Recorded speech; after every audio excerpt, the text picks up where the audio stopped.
Welcome to Scott Pilgrim versus the podcast, a podcast where we take down Scott Pilgrim. I'm Alex. I'm Justin, and this time we're getting him for sure. I'm Pete.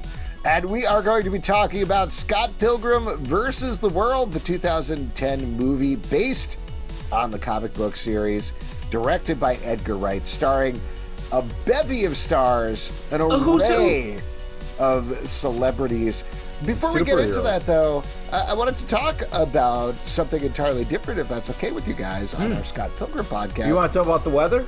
I want to talk. I want the news, not the weather. You know what I'm talking about, Pete? Oh, man. This guy loves the news. I went to the Scott Pilgrim panel at New York Comic Con as we're taping this past week, and I figured I could talk about it. I know, Pete, you're not going to want any spoilers. It was specifically for Scott Pilgrim Takes Off, but on the panel, SAG is still striking. We completely support them. They should be striking. They're fighting for the rights that they deserve. But because they weren't there, it was just Bryan Lee O'Malley and Ben David Grabinski, who is the co-showrunner of the thing, being interviewed. And it was great. I went to a bunch of panels at New York Comic Con.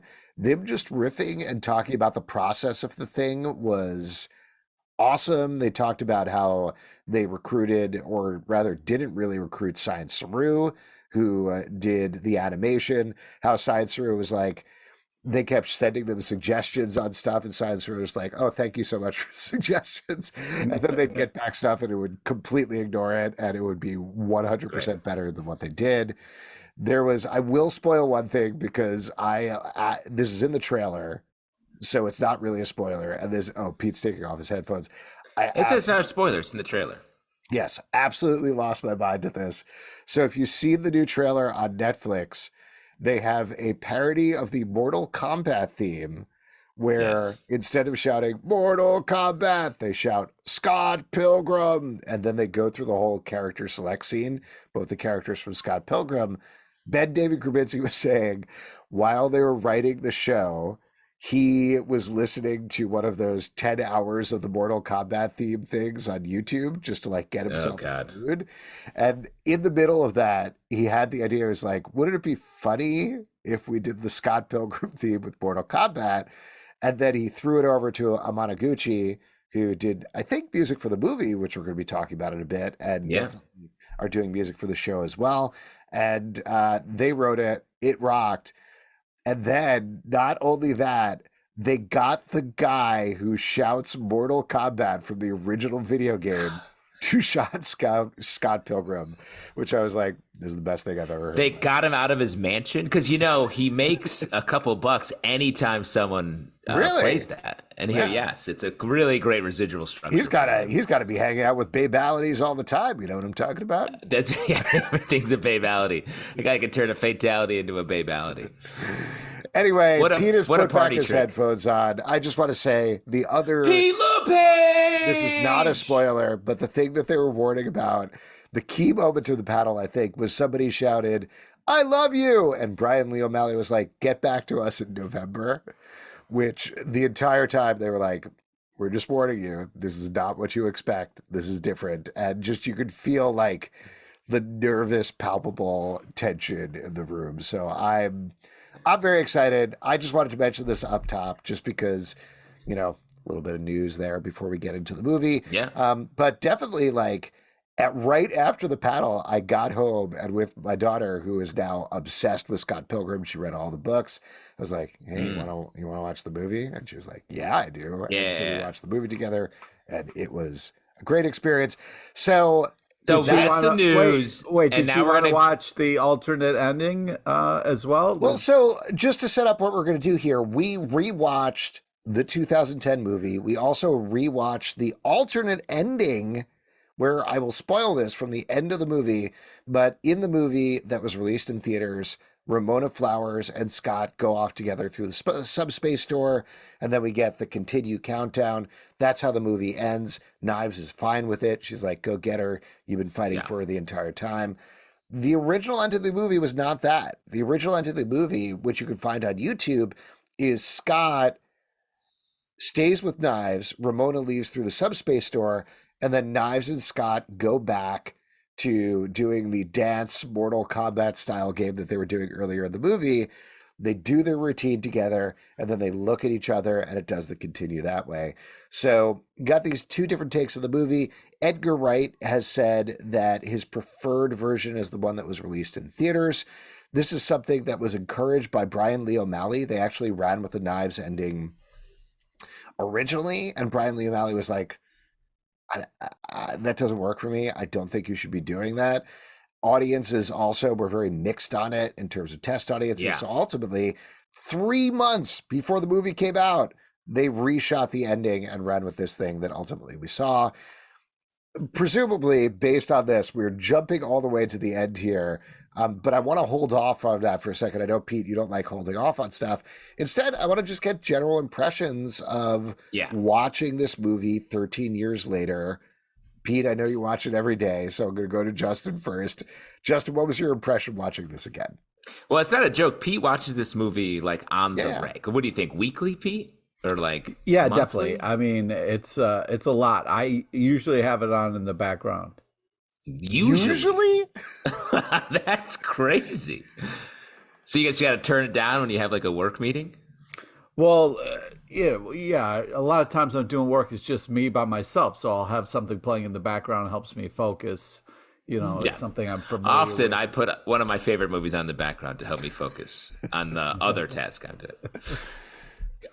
So to my general impression, first off, that's crazy, Pete. Pete is insane. Second, I would say, this movie's just so good. It so perfectly captures the comic. It's amazing how they distilled these 6 books down into this movie and really covered most everything that was germane to just this story. That's so cool. Just the opening, it perfectly captures being friends with people in a band. That is something that, like, that's what I always think of like, my friends are in a band or something like that. So that's amazing. And you know what? Watching it this time, it reminded me of something, and it explains why I love it so much. One of my favorite shows on television, The Adventures of Pete and Pete on Nickelodeon. If you've never watched that and you love the Scott Pilgrim movie, it shares DNA and it shares a lot of ideas and sort of the magical realism of it. And man, just rewatching it today, I was like, Pete and Pete, that's the thing that I knew I loved but didn't ever identify. Interesting. Now, Pete, this is your 5,000th time watching the movie, I believe. Yep. And you did rewatch it for this, which I really appreciated. What was it like? Because normally I don't, I'll just watch clips, different fight sequences, stuff like that. I'll have kind of playing. Because I don't own the movie, but you can watch clips on YouTube. You don't own the movie? We should buy it for you. Yeah. You've got a birthday coming up at some point, right? Sure. We all do, technically. Yeah. I just think that this is such a work of art. I think that what's great about comic panels and reading a comic is we're seeing moments in time. And Edgar Wright does a great job of like, the editing, everything is kind of really sharp and very smart and very thought out. And I feel like because comic panels don't have so many pages and so many panels, it's all very kind of meticulous on what we see. And that they really do a great job of bringing that to this movie. I just, every time I see it, I enjoy something more and more. It's just such a well casted. I mean, this movie hits on so many levels. The music, unbelievable. Okay, the fact that they can pull off these actors playing in this band and it really feels and looks like it is unbelievable. The fact that like this is so absurd. The realism meets kind of video games meets imagination. There's so many things happening. There's little kind of like dialogue boxes. There's, like just so much stuff happening and different layers. There's not a wasted shot. There's not a wasted moment in this whole film. Everything is just so well done, well timed, well articulated. Everything's pointing and telling you a story. There's literally like, if you pause them, there's like X's in the background of all they like number each X, and each X you like will have a shirt with their number on it or little things. What? It's really what are you impressive. talking about? No. Pete's 100% right. I know he's right, but you're getting into some esoteric territory. Well, it's crazy, all the fucking details that are in this goddamn movie. I mean, it's unfucking believable. That's a pull quote for the Blu-ray edition, the special edition. Yeah. All the fucking details that are in this fucking movie or whatever you said. There you go. Yeah, it's just it's so good, and the casting. I mean, you have so many superheroes in this. I'm like, oh my god, this is Adam and Captain Marvel are fucking in a band together. It is so fucking cool. There's just so much great stuff. Did you say Adam instead of Superman for Brandon Routh? Yeah, Adam, dude. He's Adam. Okay. Wow.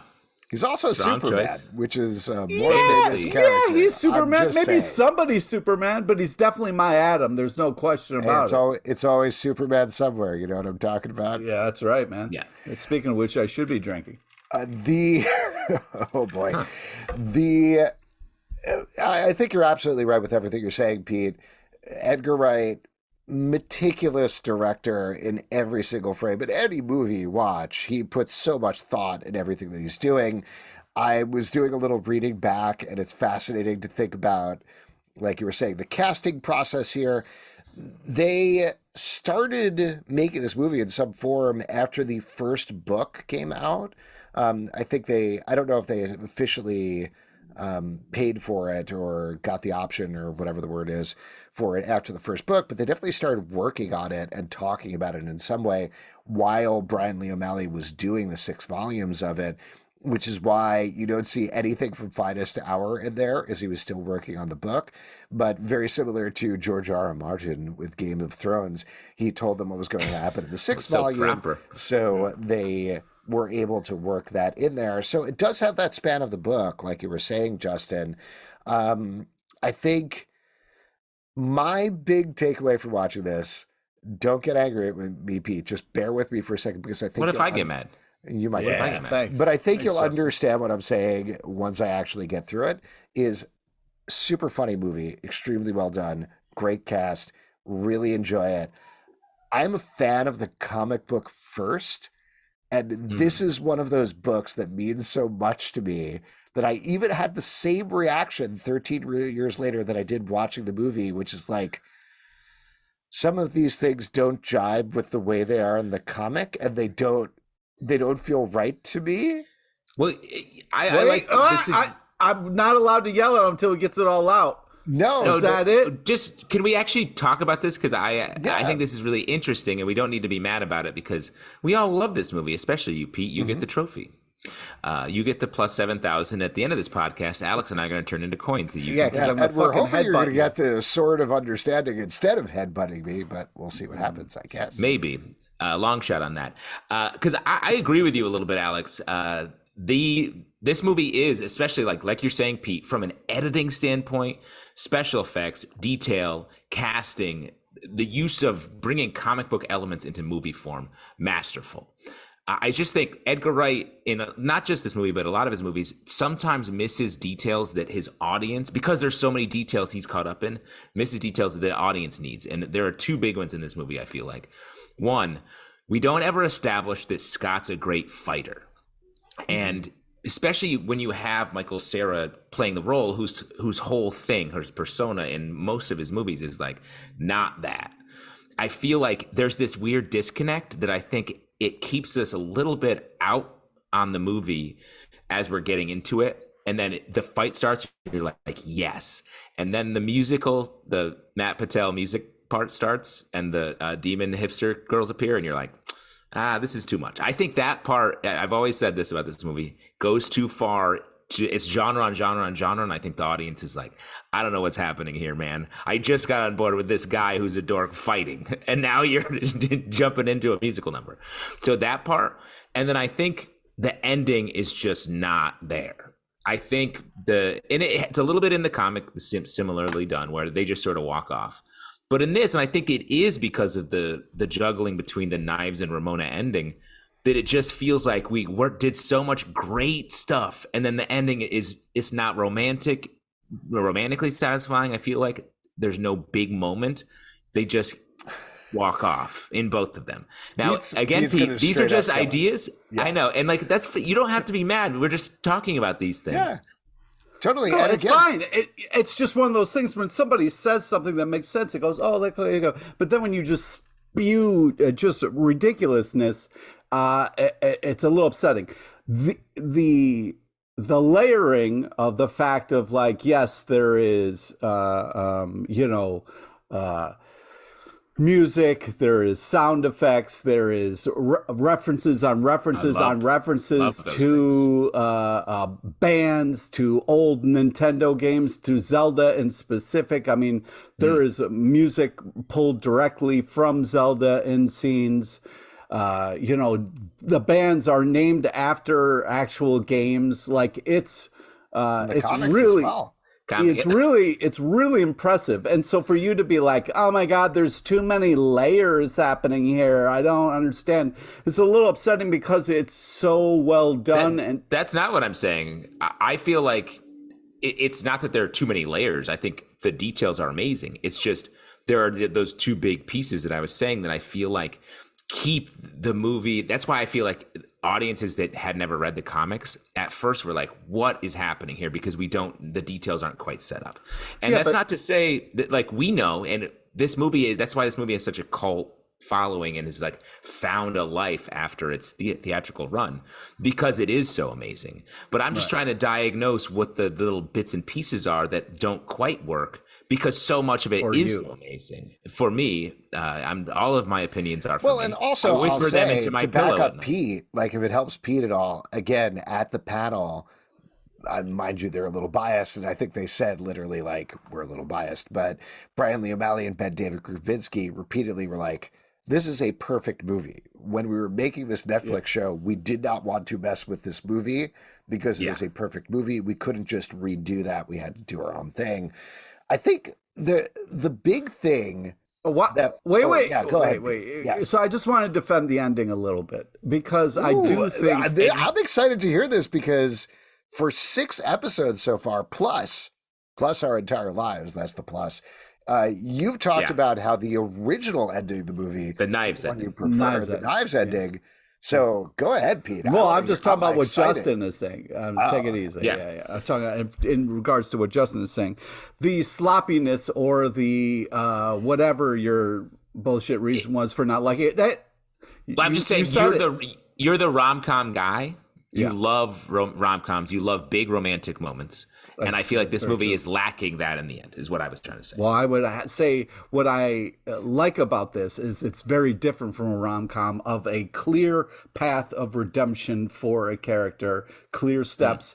Life isn't that clear. Sometimes it's messy. And what I like about this movie is it does take this moment of like, he dies, then Ramona comes to him in the desert. And, that's either a Final Fantasy reference or a Wayne's World 2 reference. Either way, they're in the fucking desert.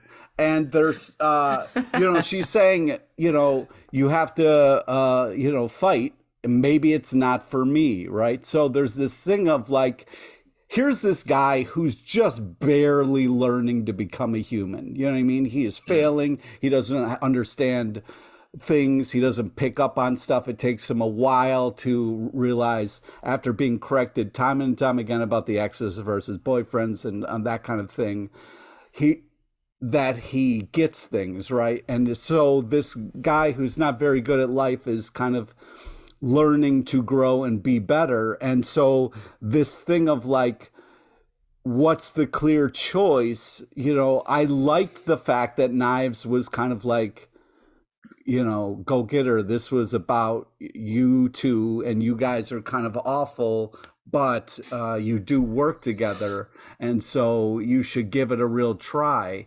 And them kind of holding hands and going through the star door there. So I can understand of like, you want maybe a cleaner kind of ending, have it make more sense, but the choose your own adventure of it, or the unsurety of the main character, brings the nice realness to such a fantastical movie. Can I throw something out there and I'm really 100% not trying to rile you up, but I had so many discombobulated thoughts about these two different endings going in many different directions. I do want to talk about the Knives ending, but I think my question about both versions of the ending, whether Ramona goes off by herself or whether she goes off with Scott, is her whole arc is I'm always running away. To end with her in a place where she is once again running away, whether it's with Scott or herself, doesn't make sense to me. I feel like it doesn't show growth. Yeah, you wanted to sort of stay, really. I think comics, that's the choice. Yeah. In the comic, it's a little more complicated, and there's more sort of departures and reconnections. So it does land in a different space. But I get why. I mean, this movie's jam-packed with things. Like, they couldn't, I'm sure, just for timing, add a whole nother beat where it is her deciding to stay, because they compress so much of the story, having the Knives join the fight Ramona while Gideon is there, and all that is happening. So they sort of have to do it that way, and so I get why they did it. But to your point, Pete, because I just want to say, like, I agree with you. Like, the idea that this is a movie about you finding yourself is true, and like the comic is that as well. The only thing is, I feel like the way they do the ending and the sort of choice that is made, because even if we didn't know they were choosing between going with Knives and Ramona for the end, the way it's just the three of them at the end makes that sort of inherent to the story, I feel like. Mm-hmm.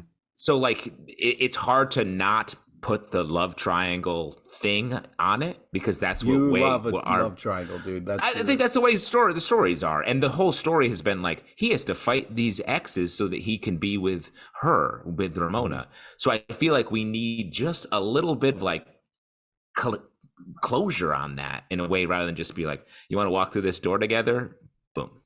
Yeah, but that's the thing. It also has to be respectful of Knives, because on the first viewing of this thing, the reason I loved the Knives ending of it all is because it felt like the truest connection, because in the movie you see them fight together, they team up really well and work together really well, and it seems like they do a good job of complementing each other. And when Knives gets the highlights punched out of her hair, you know, Scott does jump up and say Knives, you know, like, so you do get to see this real kind of compassion and connection. So on my original, and then after watching it a bunch, and then watching kind of Edgar Wright talk about it, and then him saying that the lovely person who played Knives liked the second ending so much more, that really kind of made me kind of look at it differently. Well, let me throw out a couple of things about that, and I understand what you're saying, Pete. On this rewatch, I think the Knives ending makes more sense. Not for Ramona, like I've already said. I think both endings don't quite work for that.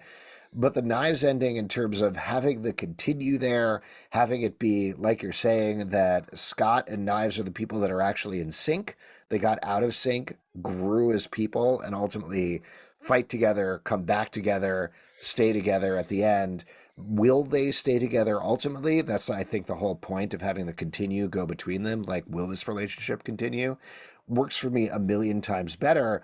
The thing that makes it very complicated, which is this weird real world thing, is clearly in the book, Knives is 17, Scott should not be with her. 100%. She's little, she's cute, she's an adorable little teen. It's icky.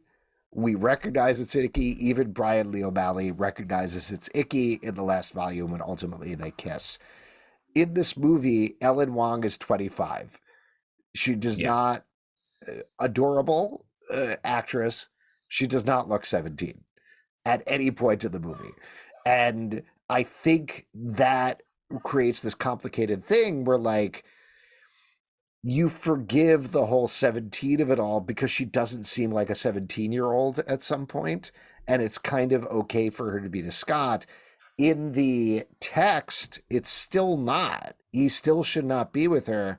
But having Ellen Wong, a person who is 8 years older than the role, who does not look like a tiny little teenager, changes the way that you view that relationship, or at least the way that I view that relationship, quite a bit. I know that's a weird thing to say. I know somebody could clip that out on my presidential run in a couple of years, but I do think I can't wait for that.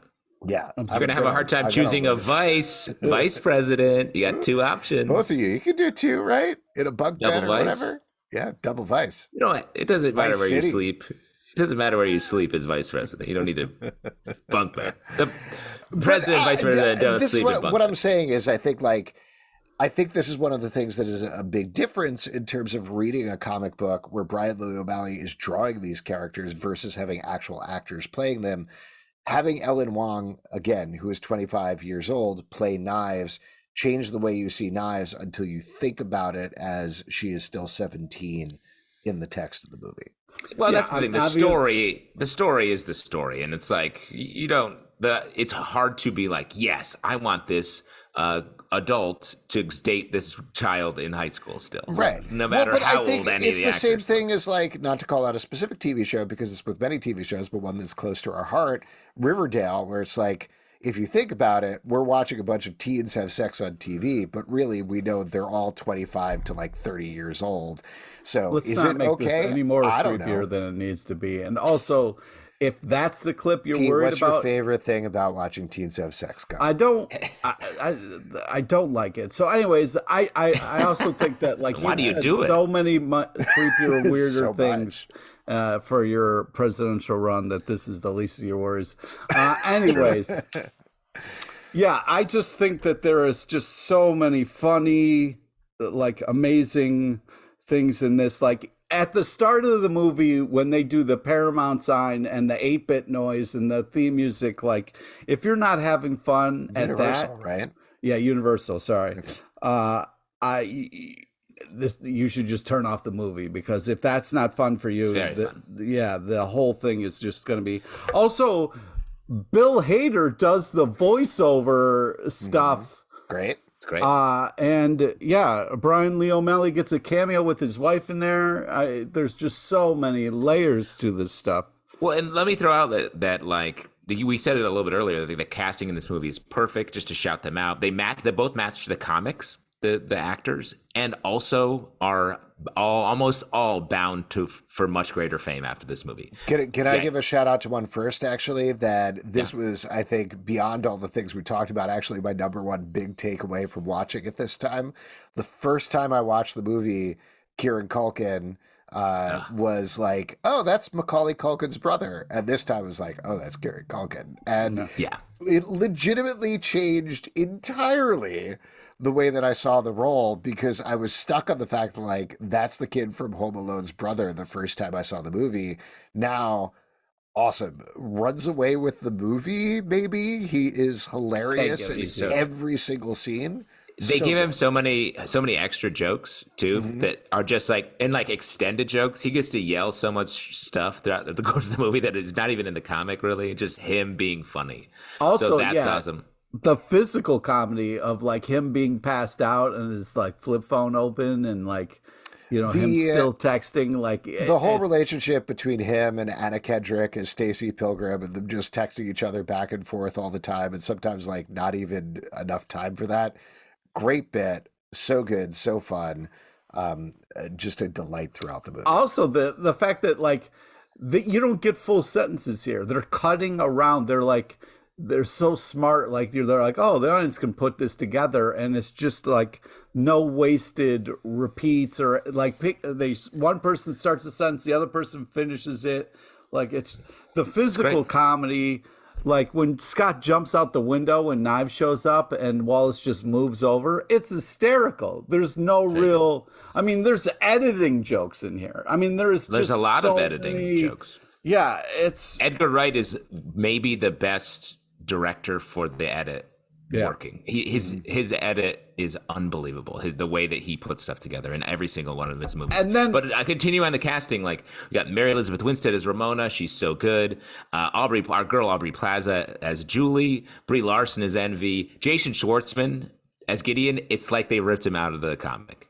And I just watched Asteroid City, the Wes Anderson movie, and he's so good. He's like becoming the Dustin Hoffman of like this movie generation of life. He's going to murder Highlander style Dustin Hoffman to take his place. Alison Pill is Kim. We already talked about Brandon Routh. Chris Evans is so funny in this movie. All great casting, except Michael Cera is not the right guy for Scott Pilgrim. What? That's the only casting That's not true. Mistake. It's not right. It was very hard for me, given that we have talked about that a lot on this podcast, to get that out of my mind and not have that like, all right, let's see how Michael Cera is when I'm watching this movie. And I gotta say, I think you're right. I mean, it's true. He's great. He's funny. He's a great performer. And it really, the Scott scene at the very end of the movie, that's the most Michael Cera scene. And that really works. But I think it only highlights how the rest of the movie, he's just not the right vibe. I was thinking about it the entire time, and this is 100% because you've been talking about it on the podcast. I think Michael Cera conveys too much intelligence for Scott Pilgrim. Scott Pilgrim self-awareness, is a lovable, empty-headed dummy, and Michael Cera in most scenes knows what's going on and is aware of it. Like you could see his thoughts going on at that point in his head. That's a great call. I would chalk it up to self-awareness. Michael Cera's whole thing is he's overly self-aware. Most of his characters are that he's more famous for. And the whole thing with Scott Pilgrim is a lack of self-awareness that he learns over the course of the story. And I want to emphasize, Michael Cera, very funny in this movie. So good. Like, very so funny. good. Like, I'm not even saying like he's a bad or anything. It's just he's not the Scott Pilgrim from the book. In the movie, he's great. It's just if they had found another actor, I think it would have again just turned the dial in the direction a little bit more that this movie would. Can I throw somebody out there actually? Because like about halfway through the movie, this thought came to me because again, I was thinking about the whole Michael Cera of it all. What if they went back in time and got baby Hitler to play Scott Pilgrim? I feel like that might have been an interesting choice that would have plussed up the whole thing.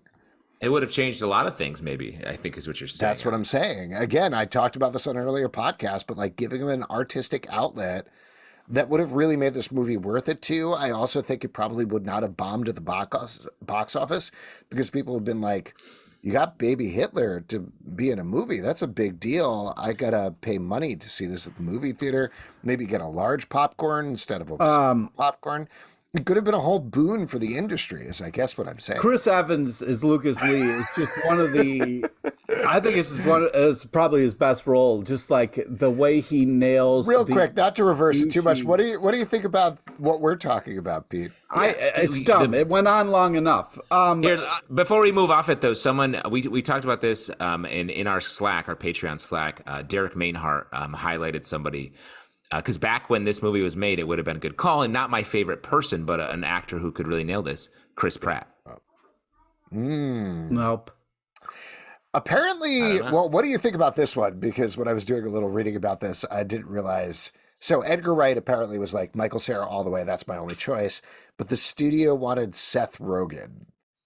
Nope. Yeah, I'd also go no on that. I think he has the same problem as Cera, like the self-awareness. Like so much of his roles, he is like too self-aware. All right, let's finish up the casting. No. Actually, I wanted one last thing I want to throw out at you. Obviously, he shouldn't be doing anything at this point for a variety of reasons. But just thinking about that group of like Michael Cera, Seth Rogen, all those freaks and geeks guys, etc. The one who actually has like the right mental state on screen is James Franco, I think. Yeah. That's interesting. He, though, maybe is a little too stoner. Yeah. Like, I feel like his just not even, I mean, he's been in a lot of like weed movies, but like, I think his just vibe is a little like, what, man? And Scott Pilgrim's also that. He's the opposite of that, too. He's like too engaged. He's like, yeah, I'll do that. So I don't know. It's an open question, and we can talk about it, I guess, once a week for the rest of our lives. The Punisher being on the vegan police is just unbelievable. Thomas Jane, to be clear. Yeah. Okay. And shout out, I know you love seeing him there, and he gets a great joke. He gets the great high five at the end. Oh my God. And then So Gelato's Brandon Routh's like, gelato's not vegan, and he says it's milk and eggs, bitch. It's so funny, just so good. Across the board, I know we already said this, but this movie is very funny, like at a regular pace in many different ways. Like, it very easily, in another director's hand, could have ended up just being nonstop reference humor, and that's it. Like, video games, comic books, here we go. Instead, like Pete was pointing out, it's so layered and thoughtful, and that's where the humor comes from. Like, when you do have a reference, like Jason, I keep thinking about this. I don't know why this got stuck in my head after this rewatch, but Jason Schwartzman, when they go into the Chaos Theater, he does the Willy Wonka leap with his cane down the steps. And it's such a little thing that nobody's like, you're doing Willy Wonka. It's also unnecessary, but it conveys so much of who he is and what he wants and how he thinks of himself. That's the sort of thought that's going into every decision in this movie. Hell yes. Yeah. I there's just so many quotable, unbelievable lines in this. I'm bi-furious. I mean, there's just so many. Bi-curious to bi-furious. Yeah. I'm in lesbians with you. Like, there's just, just so many, like, every time Lucas Lee opens up his mouth, it's some kind of like action movie over the top line, and it's hysterical. Well, the line I highlighted in this one was when Scott goes up to the stunt double and he's speaking so quickly, such a Hollywood jerk. Sometimes I let him do the wide shots while I get blazed in my Winnie. That's like 3 jokes at the same time. It's so good. That's great. I love him entering also to the Universal theme. That's such an insane. I don't know how they got that through, where like it almost doesn't even match with the rest of the jokes of the movie, but it's such a wild swing. It's funny. Yeah, it's a callback from the opening. It's also like technically true. Their little throwaway lines that are so funny. He's like, I'm a big fan. He's like, why wouldn't you be? Just like unbelievable, stuff. Well, this is something that we talked about in an earlier episode of this podcast as well, but it's wild that given the long development process of this, everybody was grabbed at exactly the right time. Like, they were developing this for, I want to say, I don't know, at least 6 to maybe 10 years. I don't have the dates in front of me, but like a very long time while the book was being put out. And so Chris Evans, this is somebody who is pre-MCU, doing one of his last jerk characters before he became Captain America and playing it to the height of his abilities as an action star. I have to imagine this played into him getting Captain America a little bit, because they're like, yeah, you're the guy who can command a set. Here's a scene. We could show you us doing that. Or like Brie Larson, this was one of her first roles. I will mention, this is going to sound very derogatory, I actually liked Brie Larson, but I read this fact that apparently like Edgar Wright told her, hey, never blink as Envy. We'll make that like you're always engaged like an anime character. And that's what Brie Larson does now for her entire life. If you ever see her in anything, she never blinks at any point. So I also want to talk about the dialogue. Like, the use of language is just so impressive in this. Like, where they're at the concert and he's like, that's Todd. And she's like, I know. And he's like, you know? And then he's like, oh no. Like, it's just so much being said with so little difference in letters. It's can I say something pivoting off of that I thought was very interesting? Yeah. Let me just say real quick, Pete, you're the Chris Farley showing this movie right now. I know. I have so many notes. It's ridiculous. Go ahead. I know you're just saying lines randomly. One of the things that I thought was interesting about this movie, particularly after rereading the 6 volumes of the book, is there's so much room that Bryan Lee O'Malley has to delve into Ramona and Scott's relationship. Like we talked about, it walks you through these very different stages of a relationship and brings you to, the inevitable place where it ends up. Are they going to be together? Are they not going to be together? Are they going to try again? This movie I thought was interesting in terms of Scott's arc like it's very specifically planned out over the boyfriends, where he gets he gets far more frustrated about the evil exes, excuse me, in this movie than he does in the book. Gives him a very different emotional bent. I'm curious what you guys thought about that, if anything. Yeah, I mean, I think that I can't tell if it's not. It's just there isn't as much stuff around the events because it's so compressed because it's all in one movie. It does feel true to the book. It's just he is constantly annoyed by it because it's happening so often. And I think that structure just keeps the movie going at such a pace. At the same time, we have the structural element of the Battle of the Bands continuing, which I think are both, they work so well together to keep everyone involved where we need them.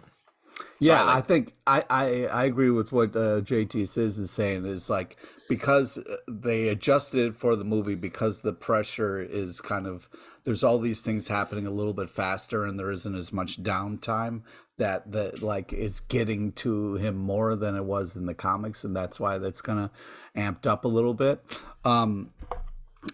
But I also just want to kind of do another tangent.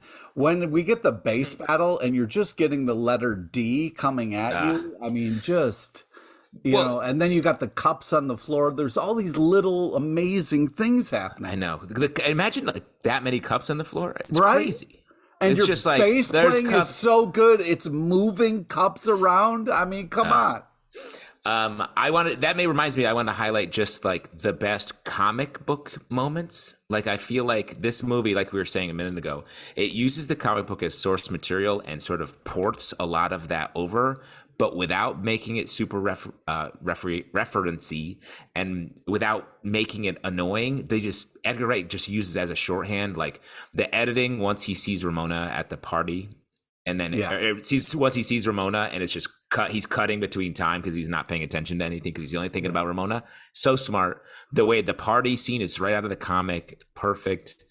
The girl that looks like this, it's the drawing that he holds up. The flashbacks that are swings, all animated like the comic, just such a great use of the comic in the movie. Just and how like any chance they get, they're really kind of using that. And shouts to the X-Men jacket. Seeing that in real life is amazing. I want that so bad. So bad. I need that jacket. Please, somebody send me that jacket. That's great. I also really love the stuff that's pulled right out of the book. But it's also fun watching this afterwards and seeing things that are surprises. Like, I think my biggest laugh this watch through was when he takes Knives to his apartment and says, "Hey, do you want to see the place where I grew up?" Yeah. She says, "Oh, absolutely." And they turn around and he's like, "Here it is." Yeah.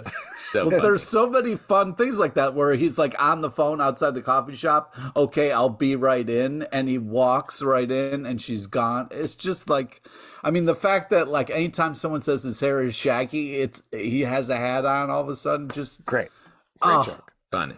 So many fun jokes. Very fun. The other thing I'm going to show, the line, "What are you doing getting a life?" And he grabs the one up.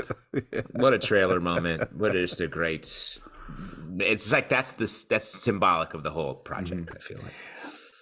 Who else have we talked about? We haven't talked about Alison Pill as Kim Pine, and we spent so much time talking about Kim Pine with the volumes of the book.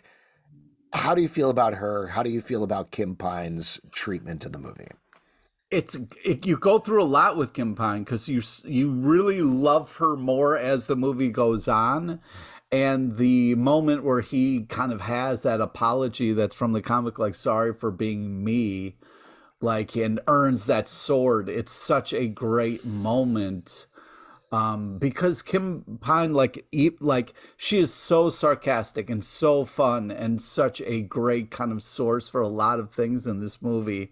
The fact that, like, we have these powerful Kim Pine moments is just so well done.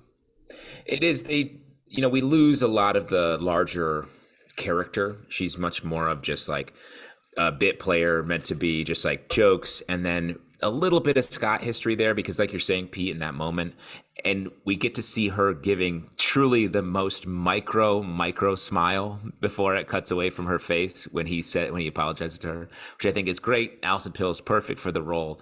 I think what we lose, like so much of the Kim Pine stuff that we've been speculating about, isn't in the movie. That, and we lose the whole Lisa storyline also from the comics here. She's mentioned, but we never ever see her. Or no cat either. There's no cat. It's a very different thing. But get back to what there is. There's no Gideon cat, but they do dress up as kitty cats for Gideon. So maybe that's there you go.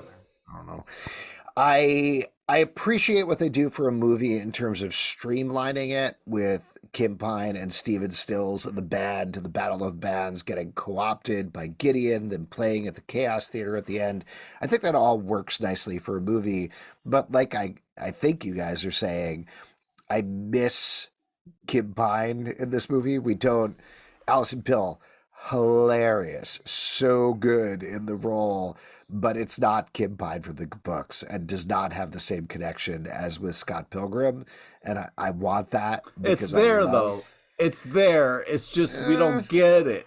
I think less is more a little bit with that because it's such a great relationship that it's just so perfect. I love it so much. I'm so very protective of it. Sorry, go ahead, Justin. You're bursting. Something's coming into focus here for me based on this conversation. Alex loves the comic. No doubt about it. He keeps talking about the comic. Pete loves the movie. He watches it, let me say, too much. I love the animated show that we're about to watch because it's the most recent. It's so recent. It's so recent it hasn't come out yet, and so I know I'm going to love it the most. You're going to love it the most. There we go.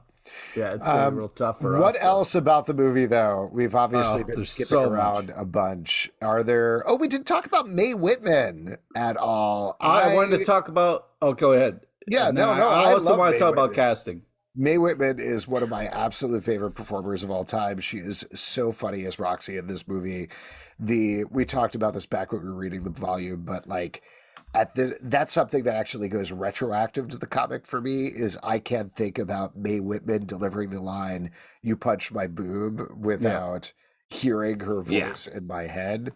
She's so good, and one of the original things for this movie that I think really works is the fight where Scott says, "I can't fight a girl," and Ramona says, "No, but you have to take her down." So Ramona basically puppeting Scott.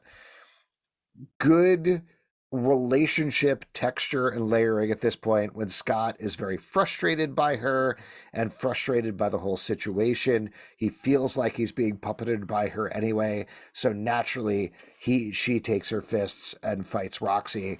I love that whole sequence. I think it's great.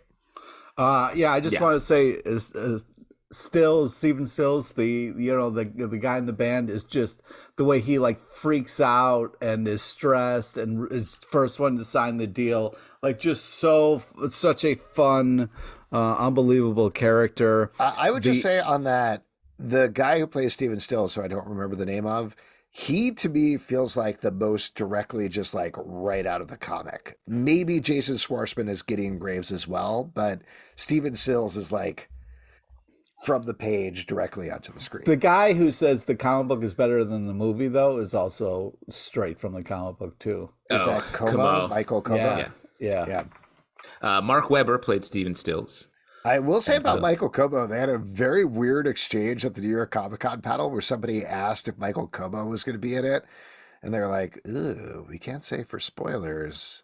Would be interesting if he was." And I was like, what does that mean? What does that mean? What does that well, even imply? He's a character that in the comic and the movie is I'm like, why? This character's given a lot of spotlight relatively, but doesn't ever do anything or have any relationships with anyone. He just is the guy at the party, and he gets a couple good jokes in the movie.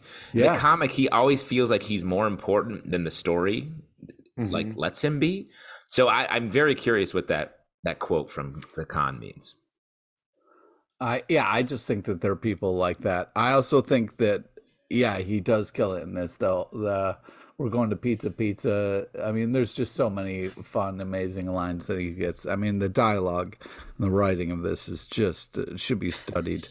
It should be. I feel like you are studying it. You are studying it, Pete. Looking down the cast list here, we haven't mentioned Johnny Simmons as young Neil. No, young Neil. When he gets, it's funny because, you get different moments, and he calls him Neil earlier. I caught it.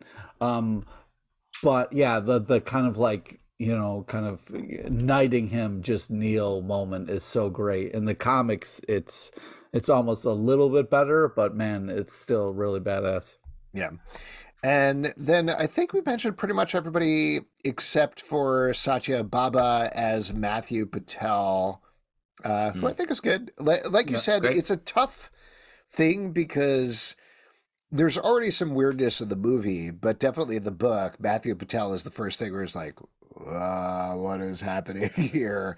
So he has to establish a lot of stuff all at the same time. Pete, if you don't want spoilers, take off your headphones. I will mention one other thing for the panel here is they kept talking about how everything is different in the show. And they said, you know what, actually, let's show you a scene from the first episode that'll depict how different it is. And they showed off a scene. It's Gideon in a like straight up cartoon anime evil lair. Matthew Patel comes in and is like, we need to activate the League of Evil X's. I'm going to go kill Scott Pilgrim. And it's exactly that sort of scene you think of. So I think there's going to be a lot more of Matthew Patel potentially in the show, which is interesting. So we'll see. Yeah. I mean, it makes sense. They're looking at the movie and everything in the book, and they're like, what parts of this story haven't we seen? So stuff like that makes total sense to be in this animated show that, as I said, is already my favorite. One of the things that I want to talk about, which was real different from the comic to the movie, is the fact that the band doesn't suck as hard as it does in the comic. That's a good thing. In the movie, they're really good. They joke about sucking, and they have bad sets, which I think is very real. But overall, they're they deserve their W's that they get in the Battle of the Bands because they are really good. Two things that I'll say about that. One, I keep meaning to bring this up, and this is not exactly the right place, but that initial shot, which is a little different from the book, where Knives sees Sex Bob-omb play for the first time. And in the book, it's so great because it's this close up on her as she gets stars in her eyes. Yep. They do that, but with the room widening. So good. Rug gets long. It's so that cool. shot is so good. Such a great shot. So good. And it gets across the same thing, and it does it in the same way. You get the lights of the camera lights, like the lights behind the camera, in Knives' eyes in a very similar way. I absolutely love that. The other thing I'll mention, not to keep calling out this panel, but Bryan Lee O'Malley, we've interviewed him. He jokes about everything all the time. There were a lot of things that he said at the panel that people were like, how dare he say that? And he was very clearly joking at the panel. But one thing I don't think he was joking about is somebody asked him, and I think this was the first question, do you think Sex Bob-omb sucks? And he was like, no, I don't. I actually think they're really good. So there you go. Canonically, whatever they say in the book, Bryan Lee O'Malley thinks that they're actually a good band. Also, not only is gotta be good. The music great, but the fight sequences are just, they do such a good job of amping them up, and then when you think you're kind of fight exhausted, we're like, nega, Scott, do we really got to do this? It's such a smart, fun thing to let us off the hook, and they're just going to go get brunch sometime. I mean, just fantastic. Great joke.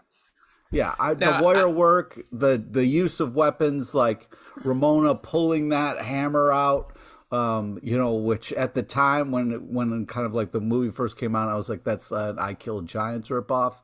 But I just think that just so well done. I guess the best thing to do now is, Alex, you and I can turn our cameras off and Pete can just keep talking about this for a while. Yeah. Yeah, that sounds good. Any other notes for the movie, though, before we start to wrap this thing up? So many. Are you serious? Yeah, go for it. Pete, just do your list. Do it. Okay, all right. So the use of like the title card and the graphics in this movie are We unbelievable. already just don't say stuff that we've already talked about. And then all these little things come up and point out all the things that aren't Scott's but are Wallace's. Just so great.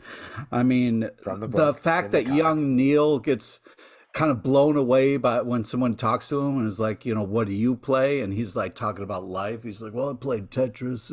It's kind of the big question, like just unbelievable stuff. Yeah.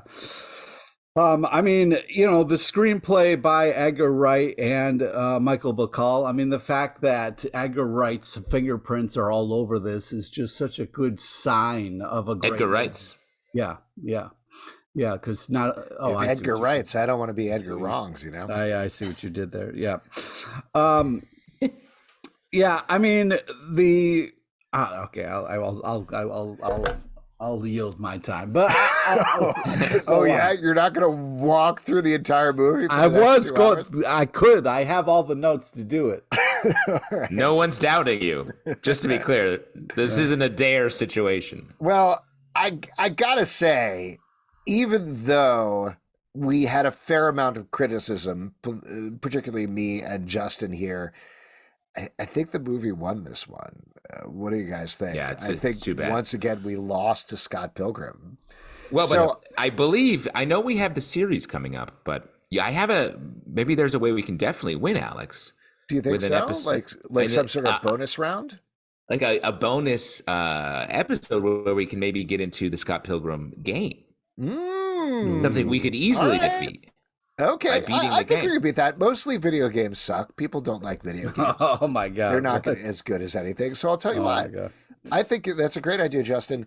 Next episode, we're going to play Scott Pilgrim versus the Universe, I think is the name of the game. Or Scott Pilgrim versus the World, the game. I've been playing it a lot.